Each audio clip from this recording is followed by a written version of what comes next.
Hello and welcome to SoCal Prep Report. I'm your host, Randy Rosenblum, along with Tarek. We have a busy show. We're going to honor Fred Roggin a little later in the program. He's stepping down from KNBC. What he's done to his number of years of great sports in the prep world. We're going to talk to Matt Dunn, the fine coach at St. John Bosco, who engineered a fabulous comeback just last night in prep basketball. His Braves came from 21 down at halftime to knock off Mater Dei. Got some other things. We're going to talk to Morrisette about a huge soccer match we're going to have on our air and our Pacific Surfliner match. It's going to be a great one on Monday, San Pedro hosting Cerritos. But first, we bring in an expectant father. Tarek of the Daily News. Congratulations to you and Brianna. I feel like this is like an old school way to kind of just like, you know, commemorate great congratulations.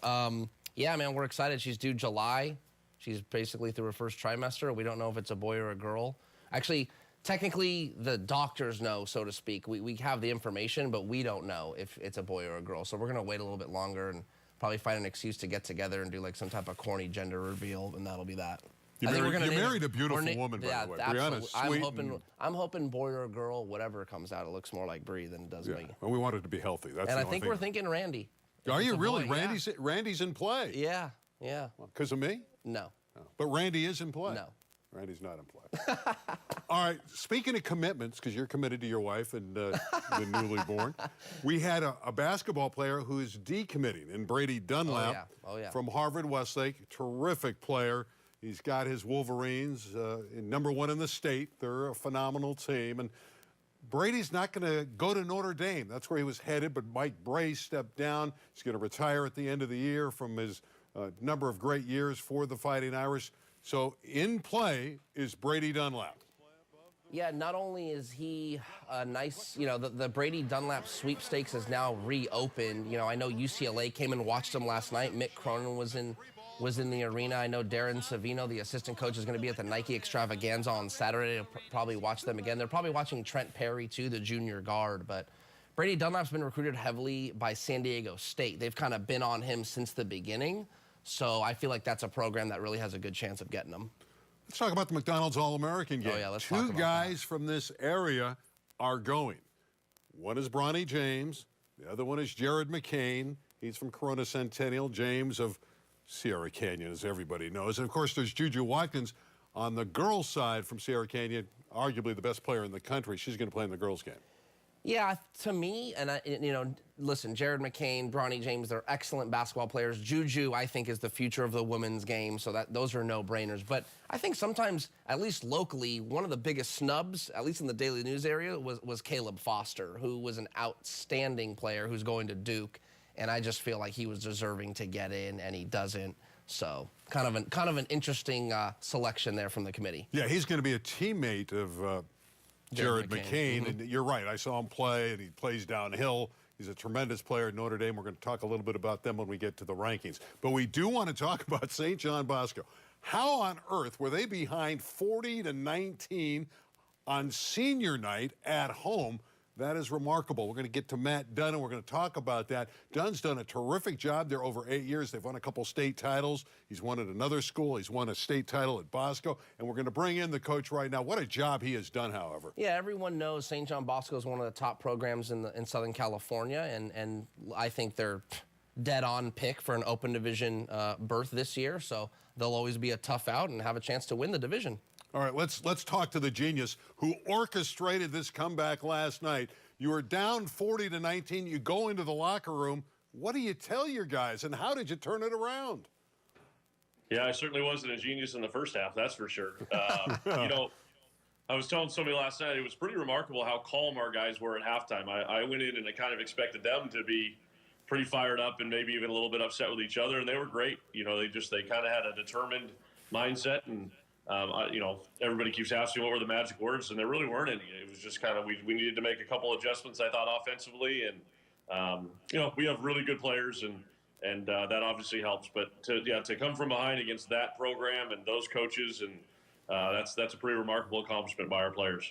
Yeah, Mater Dei wins the Trinity League every year for over 3 decades, and they're not going to win it this year. You guys are in the driver's seat, undefeated in the league. But again, You stepped it up in the third quarter and outscored them big, 23-5. What happened to that quarter that said, hey, suddenly we're taking the game over? Yeah, we've been a great defensive team for the last half of the year, but I thought in the first half our offense wasn't letting our defense have a chance, and so we were able to kind of extend our pressure a little bit, and high school basketball is a funny game. If you get a little bit of momentum, funny things happen, and we started making shots, and they missed a couple, and I was hoping to be down by 10 going into the fourth, so to be able to cut it all the way to 3 was better than we hoped for, and then that gave us a great chance in the fourth quarter. Coach, I don't have the stats off the top of my head, but I know you have been an open division team plenty times before. I always feel like you have to come to Sierra Canyon, too. I'm always in Chatsworth and at St. John Bosco playing Sierra Canyon. But, kind of chipping away, and now you're kind of a mainstay for that division. Everyone thinks of the usual suspects, and you're starting to be one of those teams for that level of basketball. How proud are you to be kind of in that elk of teams that is expected to be in the open division every year? Yeah, thank you. I appreciate that. One of my main goals I always say is I don't want to have a good team. I want to have a great program. And I think those are two different things. And if we're fortunate enough to make the Open this year, that'll be 5 out of 6 years we've made it. And obviously it gives us a chance to compete with the very best. And you mentioned we've been out to Sierra Canyon a few times. We've seemed to have had our share of road games in the Open division. So we're hoping at some point to get to play a couple at home. But either way, I think it's the best tournament in the United States. And it's one we want to be a part of. And that's why kids come to St. John Bosco, is they want to have a chance to play the best teams around. And right now we're in a great position to do that, but we have 3 really tough road games to go. So hopefully we can hang on. Take it one step further. In your time in the Open division, what seems to be the common denominator for victories in that pool play setup? Well, I think the biggest difference between the Open division and any other division I've ever played in is every player on the court is really good. At other levels, there's usually a guy you can help off of. There's a guy maybe you don't have to guard, or a guy you can pick on a little bit. And in the Open division, that just doesn't exist. I think some of it's momentum, the team that's playing the best at the time. And then ultimately, I think you got to have great players. And you ask what do the games come down to? A lot of times it comes down to the best player. And whichever kind of best player makes plays at the end. And, I think that's been it. We've been able to win a few of them. We'd like to win a few more, and we're going to need our players to be great to do that. You have a lot of best players, so that's a luxury, and I want to talk about one of them in particular. We know that LJ Harrington is a guy that I know UCLA and others are looking at, but Jack Turner, who's going to Loyola of Chicago, is an intriguing prospect. Tell us about him. Yeah, Jack is, and you're right, we are lucky. We have a lot of players. I think we probably have 7 or 8 Division I players by the time they're done, and that's a great thing, but it's also a challenging thing. There's a lot of sacrifice going on in a program like ours, and so I'm proud of all of our guys for that. And but specifically to Jack, I always say Jack was born to score. He just has an innate ability to score baskets, and that's what Loyola Chicago loves about him, and that's what we love about him. And but I'm that's kind of what he's known for. I'm most proud. He's really grown as a player. His defense has just changed dramatically in the last year. His ability to get others involved in terms of his passing has been great. So he's doing a great job developing into a full-time player and a kind of affecting the game in a lot of ways. And obviously to play in a program like Loyola Chicago, that's something you have to be able to do. Matt, my last question for you, and I always ask coaches this. There's always, with every new team, especially in high school, right, you get kind of this cycle of players, and there's always goals to achieve. But when you get to the Open division, you can't just be happy to be there. You got to try and win those games, obviously.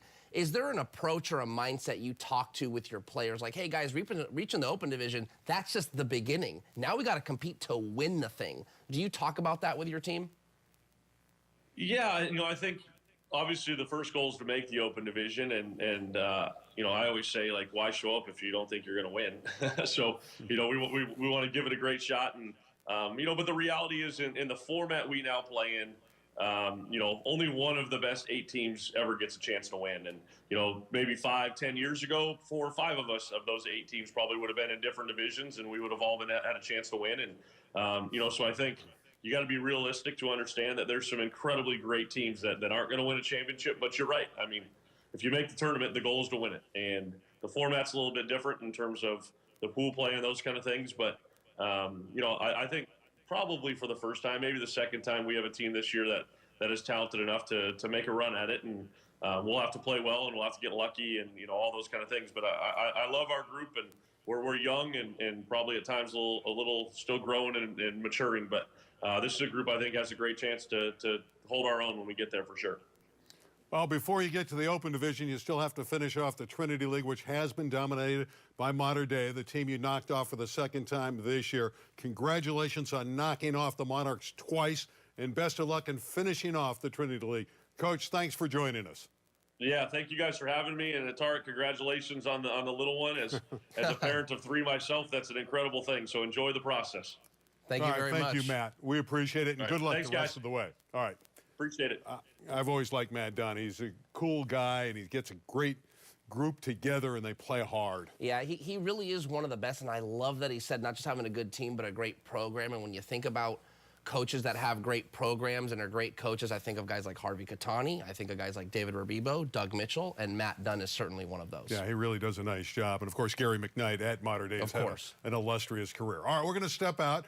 We're going to hear from our friends at Pacific Surfline, and then we're going to come back and take a look at the top 10 for the girls and the boys. That's next on SoCal Prep Report. Has always been a land of discovery, from historic gems to iconic beaches to top attractions.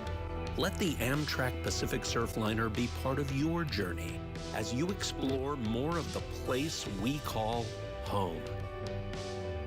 Reconnect with the communities you love most, with the people you love most. Isn't it time you rediscovered Southern California?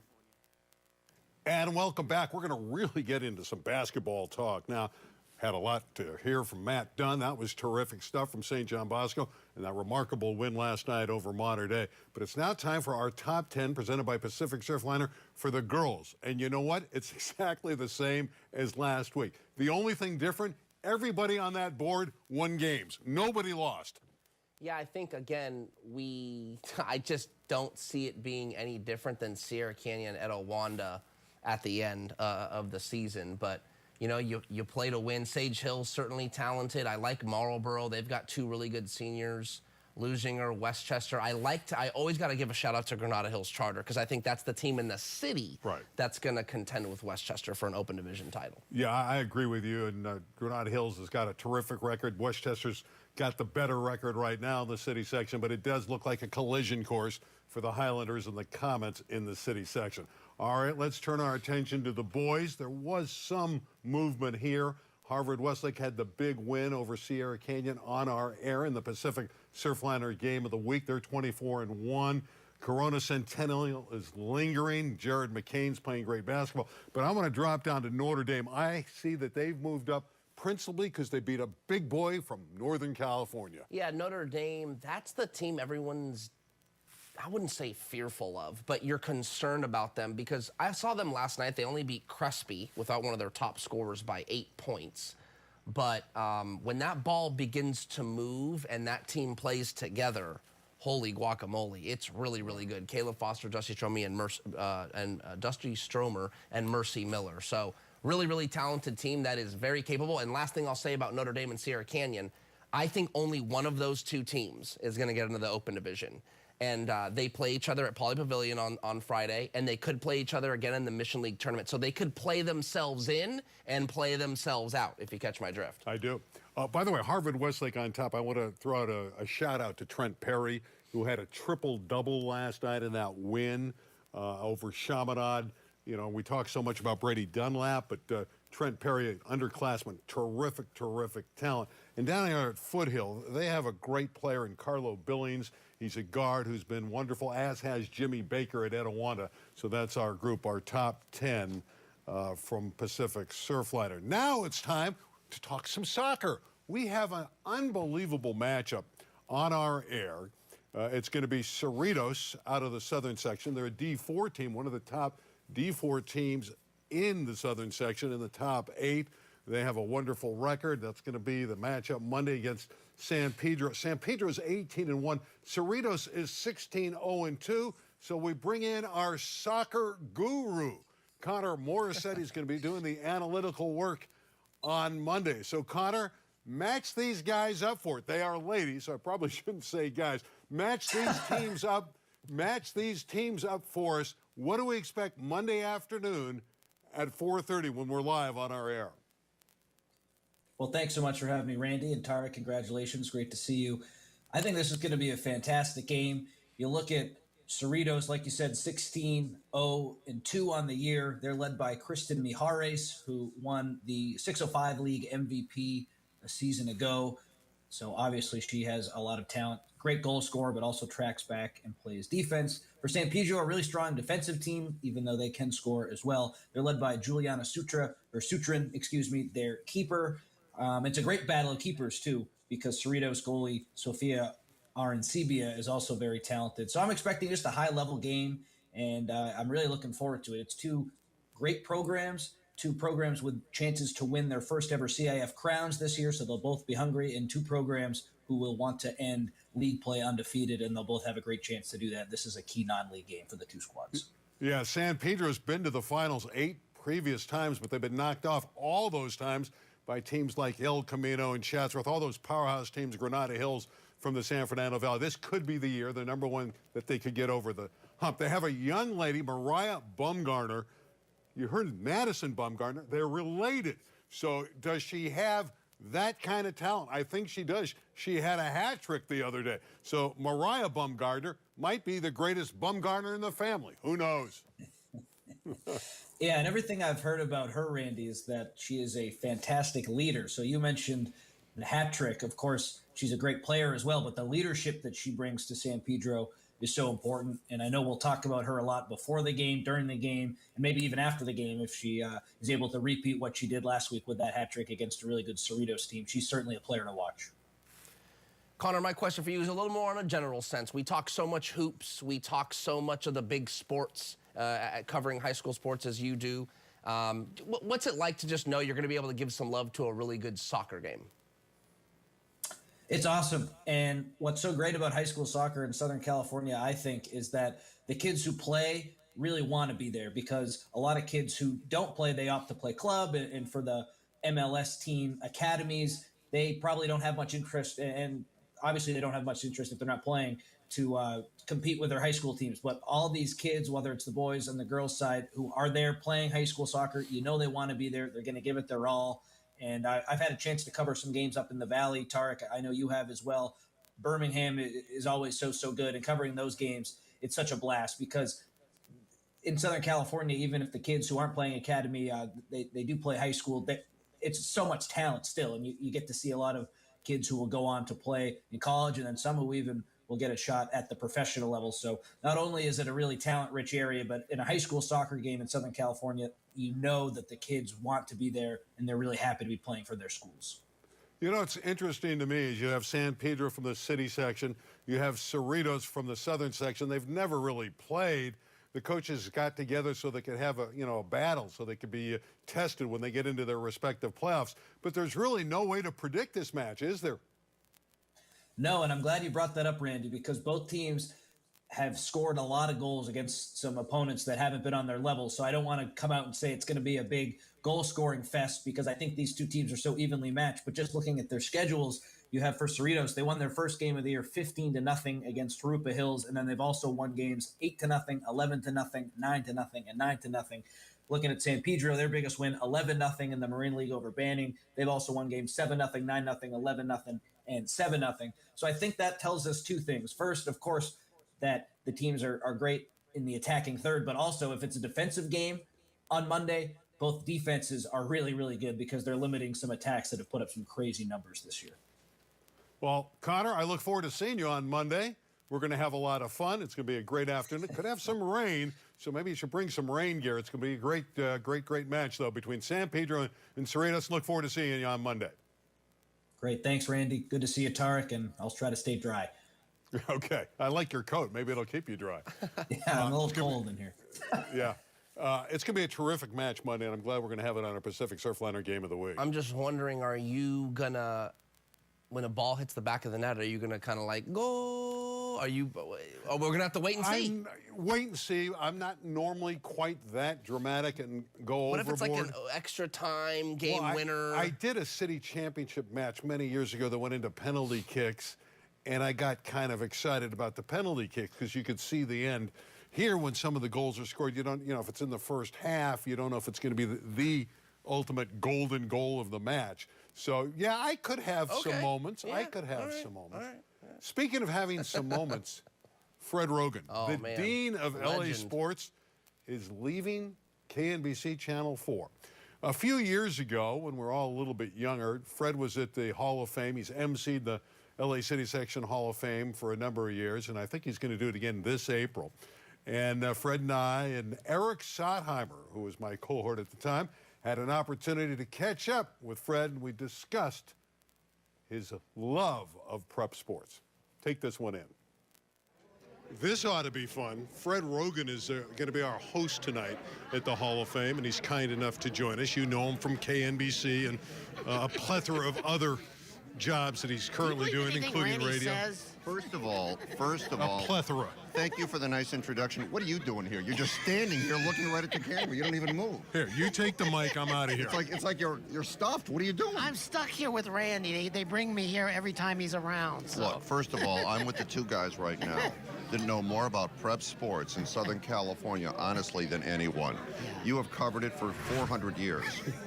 You have called the games here for about that long as well. 500 years. No one knows more about what's going on in prep sports than the two of you in Southern California. Okay, but I want to know what's going to happen at Calabasas High. Your son is supposed to be the starting point guard next year. Are they going to be any good? All right, well, first of all, let me say this. Nothing has been decided yet. They're going to be good. They're going to be good. John Pilars is the coach there. You know John Pilars. Right. And he does a terrific job. And Jack Roggin, let me tell you what, he's getting bigger, he's getting stronger. He could go 15, 20 a game, 8, 9 assists. We're excited. Eric, this is a blog right now. Get it out there right there. Tweet it out. I'm going to tweet it out. I'm not saying he's starting, Eric. I'm not saying that. That's John Pilars. That's his decision. I'm saying he'll be good.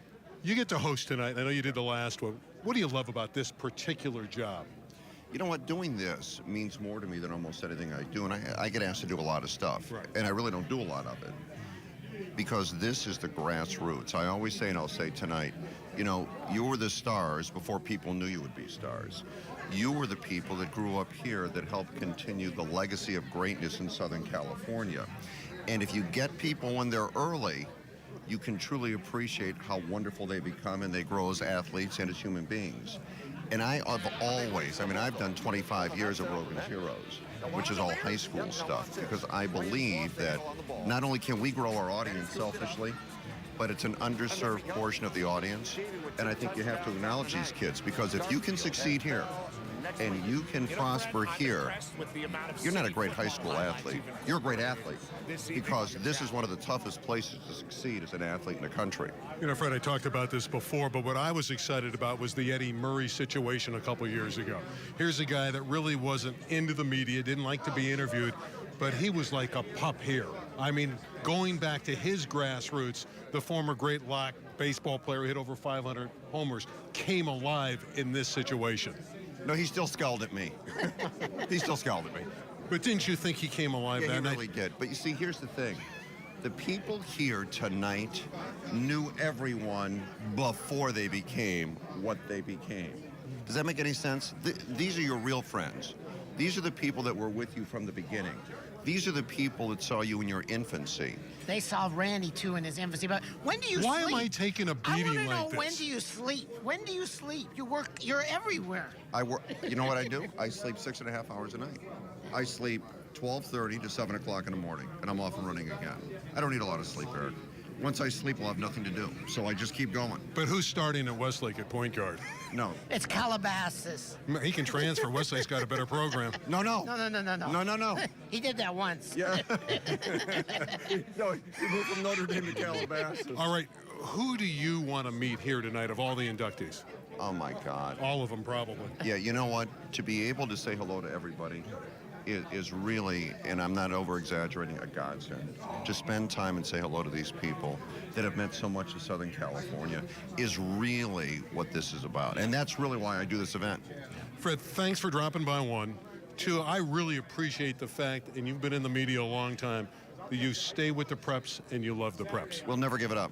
We will never give it up. We believe it is what defines us as a television station in the sports genre. I'll just let you guys know this. In a world where everything is the same, nothing is ever different. If you cannot differentiate yourself and stand for something, you blend in. It's been 25 years that we have taken the approach that we're going to stand for high school athletics. And we will never surrender that and never give it up. That's great. That's great. That's Fred Roggin. You all know that. We'll be back right after this. Well, I like throwing to me, which is pretty cool. We're going to miss Fred Roggin on Channel 4. There's no question about that. Tonight is his final night on the air at KNBC. He has been a joy, and he's been great for Prep Sports. Total legend. I think everyone knows Fred Roggin does the challenge on Sunday nights where all the high school athletes get some love. And look, I got to promo it. I get a chance to go on CBS Sports Central every Sunday, and I try and wiggle in there a sports coverage from the high school level every Sunday. So I love that Fred was so passionate about it, and I am too. Sports coverage. How about lacrosse? You don't get that very often. Well, because of our friends at Pacific Surfliner, we're going to present Miracosta from the southern section against Palisades from the LA City section.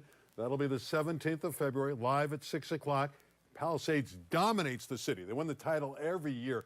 No competition really, other than sometimes from Birmingham and El Camino. But Pali is the team in the city. But the southern section, Miracosta, that's going to be fun. Look, lacrosse, I went to school in the Northeast. Lacrosse is huge. And it's great to see the sport growing here in Southern California. I think there's a thirst for it. There's a want for it. And, hey, for it to be on TV now, it's making strides. I think it's going to be the first ever telecast. And I know there's been streaming, but I think it's going to be the first telecast, and we're thrilled to do it on air. Very cool. In Southern California. I don't think of a high school match. Let's keep it that way. Of high school. Speaking of high school, there's a great basketball game. Sierra Canyon, Notre Dame. I know you're going to be covering it. Never heard of them. Yeah, you have. And you're going to be thrilled to be watching these two teams because there's a lot at stake. So, look, there's a little extra zest to this game. Because remember, Caleb Foster just got snubbed from being a McDonald's All-American and is deserving. He's going to Duke. Well, you know who is a McDonald's All-American? Bronny James of Sierra Canyon. So I got a chance to catch up with Caleb last night. And he said, yeah, that's going to add a little extra oomph to that game. So I'm expecting a little more juice to be in that game, other than the fact that, of course, it's at Pauley Pavilion. And Notre Dame Athletic Director Alec Moss told me they've sold just about 7,000 tickets. So there should be a good number on hand. Does Hart have a chance against West Ranch? They're playing them at home. Hart's got a winning record. Hart basketball? Yeah. No.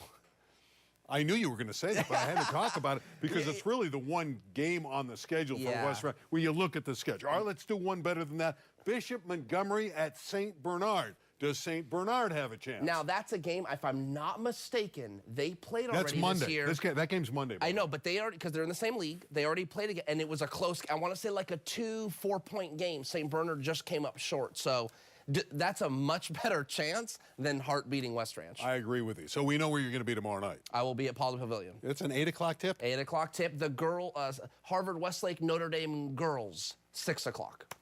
Doubleheader. Should be fun. Should be a lot of fun. Should be a good crowd. I expect, well, I don't know who's going to play. Bronny James may not play. If he plays, I expect LeBron to be there. What about Elohim? Elohim is more likely to play. I would say doubtful for Bronny, questionable for Elohim.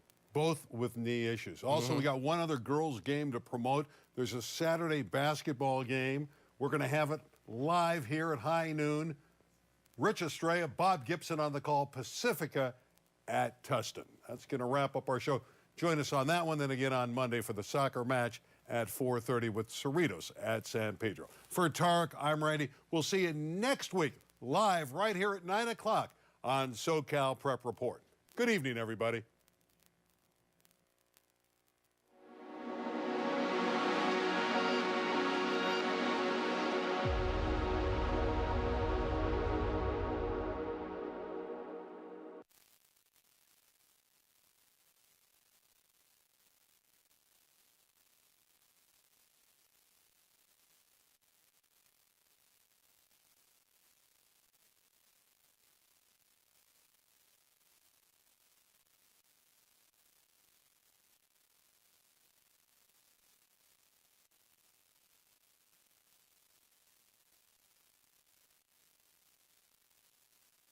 You're watching LA 36.